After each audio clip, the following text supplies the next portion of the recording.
guys, welcome to this episode of Kids Fishing TV, and today I'm just going to take a little bit of time out to teach you guys how to maintain your rods, make them last longer than they usually would. Alright, so first off we're going to be taking a look at the Shimano Salus that I have right here. This rod is a graphite rod, so a tip with all your graphite rods is that they're very fragile. So unlike people that have ugly sticks, don't go ahead and try to impress your friends by how good they can bend, because unless you're actually fishing, you can't get that exact bend. And so don't whip it around and play with it like you would with an ugly stick, because it's a lot more fragile.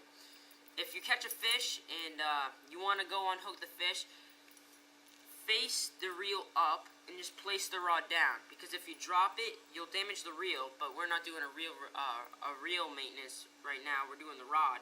But you don't want to chip the ceramic, because if a chip gets in the ceramics, you know, if it lands on a pebble and it chips, that's just going to ruin your whole rod, and you're going to have to get that repaired, and all that's going to do, it's going to cost you $15, which you could have avoided, and they'll just unwrap it and put a new eye on.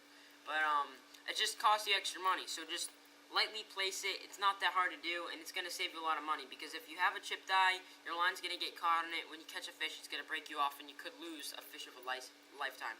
But rods like this are virtually maintenance free. I mean, because they don't have a cork handle, you don't have to worry about that getting all gross. So basically, only things I can say with this is be careful with it. It's a delicate rod. Graphite's not the strongest material, so just place it down lightly. Don't drop it. Take care of it. Be responsible with it. Alright, so now I'm going to take a look at this Shakespeare Ugly Stick right here. So first off, I'm going to teach you guys how to make your cork brand new. Basically, all you got to do is get a sponge like this one, wet it down, and rub it down, and all that dirt's going to come off. It's easy, and I don't know why a lot of people don't do it. You're also going to get a bristly thing like this and clean it out, or you can use a fine sandpaper. But that's just for looks.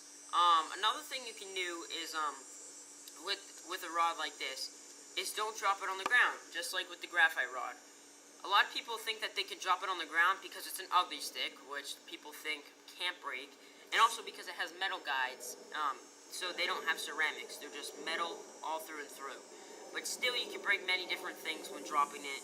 I mean, you could dent an eye, because this metal, it's malleable. See, I just bent that eye down. This is a trash rod anyway, so. But look at that. If you keep dropping it, and it keeps getting bent down like that, eventually the metal's just going to get so stressed, it's going to big snap. So don't drop an ugly stick, even though it seems impossible. Another thing, this is just a rod I found on the ground, and it's been there for like a month, so I took it so I can make this video. Right here, most rods, as you can see right here, they have a holder to put your hook. You can tell what this guy did right here. All you want to do is let some line down and hook it on. You don't wanna, you can tell what this guy did.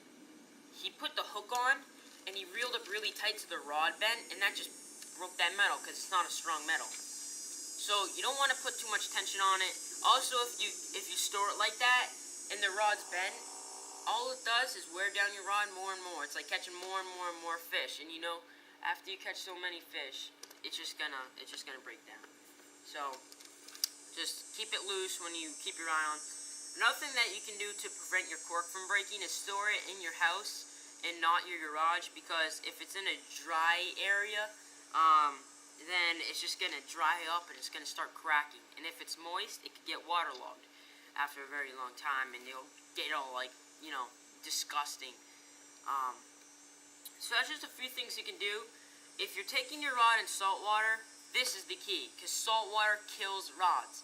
If you're taking your rod in salt water, even if you don't put it in the water, even if you don't use it and it's just up in your tower, because when you're driving that boat, salt's going to come up. If your rod goes anywhere near salt water, what you're going to want to do, bring it home, hose it down, get it all wet, get a soapy sponge, and pat it down, and just mist it off, because that salt will eat your rod away. So make sure, if you take your rod in salt water, wash it down, because that's going to really ruin your rod. There's more stuff that I can teach you about the reel, but this is not a reel video, so I'm going to do another video how to take care of your reel, and that's the most important, because there's so many things that can damage your reel. It's unbelievable. But that's just a few things you can do to maintain your rod. Once again, I'm going to go over it.